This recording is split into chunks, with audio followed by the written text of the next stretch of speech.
दोस्तों मैं हूं शान अली और आप देख रहे हैं शान अली टीवी। दोस्तों आज की ये छोटी सी डॉक्यूमेंट्री मैंने डैनियल ब्रायन के नाम से बनाई है। यकीनन ये छोटी सी डॉक्यूमेंट्री आपको ज़रूर पसंद आएगी। तो चलिए शुरू करते हैं। डैनियल ब्रायन का असल नाम है ब्रायन लॉयड डैनियलसन और डैनियल ब्रायन इनका रिंग नेम है, जो कि WWE में इस वक्त बहुत ज़्यादा मशहूर है। इनकी पैदाइश 22 मई 1981 को हुई और इस वक्त डैनियल ब्रायन की उम्र है 36 साल और इनकी जगह पैदाइश Aberdeen Washington United States of America और इस वक्त इनकी रिहाइश Phoenix Arizona United States of America. इनके फादर का नाम है डोनाल्ड ऑरिन डैनियलसन और इनकी माँ का नाम है डैरलैन जीन डैनियलसन। दोस्तों डैनियल ब्रायन शादीशुदा हैं और इनकी शादी ब्री बेला मतलब कि निकी बेला की छोटी बहन से हुई और ये दोनों बहनें WWE में इस वक्त बहुत ज़्यादा मशहूर हैं और इनकी शादी मई 2014 में हुई और इनका एक बच्चा भी है जिसका नाम है बार्डी जॉय डैनियलसन। दोस्तों डैनियल ब्रायन के कई रिंग नेम्स हैं, जिनमें इनका फर्स्ट जो रिंग नेम था वो था अमेरिकन ड्रैगन, उसके बाद ब्रायन डैनियलसन, उसके बाद जो इस वक्त बहुत ज़्यादा मशहूर है डैनियल ब्रायन और उसके अलावा डैनियल वायट।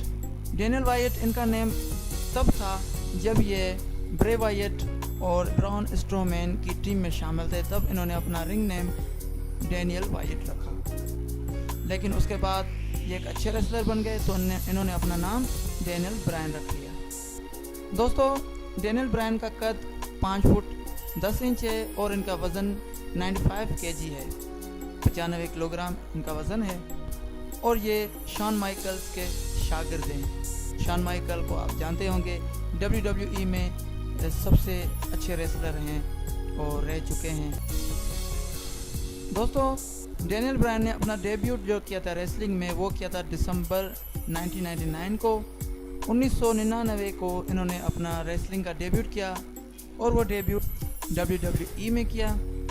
उसमें फर्स्ट इन्होंने मेम्फिस चैम्पियनशिप रेसलिंग उसमें मुकाबले लड़े, उसके बाद एनहेंसमेंट टैलेंट 2002 से लेकर 2003 तक, उसके बाद जापान गए ये 2004 तक वो जापान में रेसलिंग लड़े, उसके बाद रिंग ऑफ ऑनर, उसके अलावा फाइनल फॉर्स एंड डिपरेचर 2007 से लेकर 2009 तक।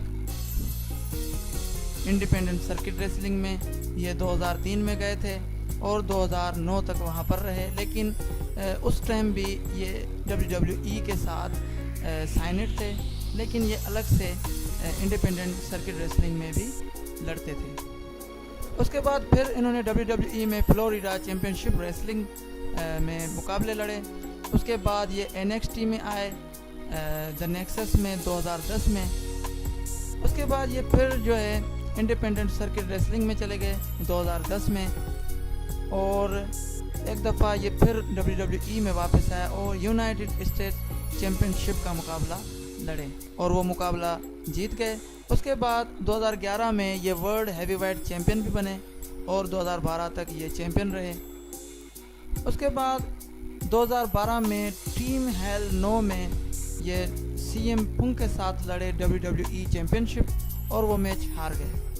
उसके बाद इन्होंने यस मोमेंट स्टार्ट किया 2013 में और इनका स्टाइल है यस, ये हाथ उठाकर यस यस कहते हैं और आज ये इस स्टाइल से बहुत ज़्यादा मशहूर हैं WWE में।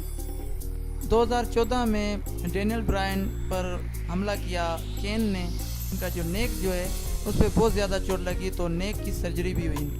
उसके बाद 2014 में रेसलमेनिया 31 में डैनियल ब्रायन ने इंटरकॉन्टिनेंटल चैम्पियनशिप जीती और उसी के बाद जो है इन्होंने अपनी रिटायरमेंट का ऐलान किया 2015 में और 2016 में ये रिटायर हो गए। इन्होंने अपनी रिटायरमेंट ले ली WWE से। उस इंजरी के बाद आज तक कोई मुकाबला नहीं लड़े हैं। WWE ने ये फैसला किया कि डैनियल ब्रायन को जनरल मैनेजर बना दिया जाए WWE स्मैकडाउन का, तो वो इस वक्त WWE स्मैकडाउन के जनरल मैनेजर हैं। डैनियल ब्रायन दुनिया के एक बहुत अच्छे रेसलर हैं WWE में और इस वक्त ये जनरल मैनेजर हैं। तो दोस्तों यकीनन ये छोटी सी डॉक्यूमेंट्री डैनियल ब्रायन के नाम से आपको ज़रूर पसंद आई होगी उम्मीद करता हूँ आप हमारा चैनल सब्सक्राइब करेंगे और ये वीडियो अपने दोस्तों के साथ शेयर करेंगे और लाइक करेंगे। Thanks for watching. अल्लाह ने